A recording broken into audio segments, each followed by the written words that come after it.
দেশের স্বাধীনতা আন্দোলন যখন তুঙ্গে, সেই সময় নেতাজি সুভাষচন্দ্র বোসের সঙ্গে পরিচয় হয় কান্দির পাঁচথুপি গ্রামের সুনীল মোহন ঘোষ মল্লিকের। সুভাষচন্দ্র বোসের সঙ্গে স্বাধীনতা আন্দোলন জড়িয়ে পড়েন সুনীল মোহনও।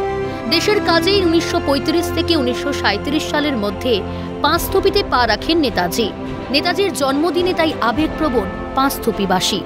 যতটুকু জেনেছি উনি 1929 সালে পাঁচথুপিতে এসেছিলেন এবং এই বাড়িতে, আমার পিছন দিকে যে বাড়িটা দেখতে পাচ্ছেন, এই বাড়িতে উনি এক রাত্রি ছিলেন এবং ভোর রাত্রের দিকে ইংরেজ সৈন্যরা জানতে পারে এবং সেই জানতে পারার কারণে ওনাকে খবর দেওয়া হয়। উনি তখন এই বাড়ি ছেড়ে বেরিয়ে যান।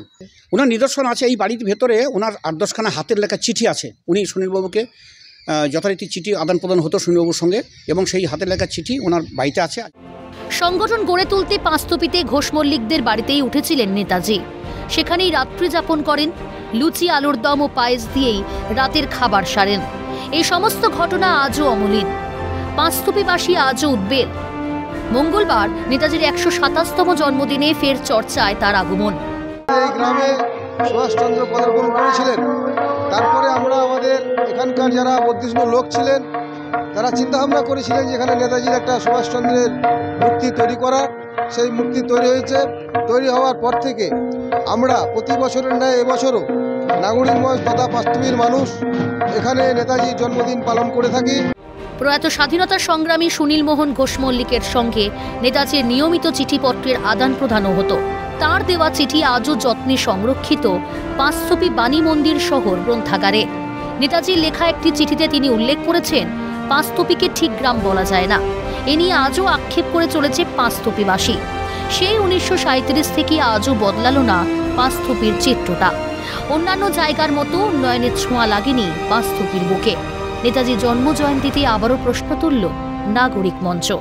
যে পাঁচথুপির সঙ্গে ওনার একটা আত্মিক সম্পর্ক ছিল এবং তারপরেও সুনীল মোহন ঘোষ মল্লিককে অনেক চিঠিপত্র পাঠিয়েছে। তাতে একটা চিঠিতে উল্লেখ আছে যে পাঁচথুপিকে গ্রাম নয় আধা শহর বলা চলে। কিন্তু আক্ষেপ পাঁচথুপি নাগরিক মঞ্চের আক্ষেপ অতদিন, মানে আজকে মোটামুটি মানে কি বলবো 1937 সালে লেখা চিঠিটা, এই তো তাহলে 1937 সাল থেকে এখনো পর্যন্ত এই পাঁচথুপি কিন্তু গ্রাম গ্রাম রয়ে গেল।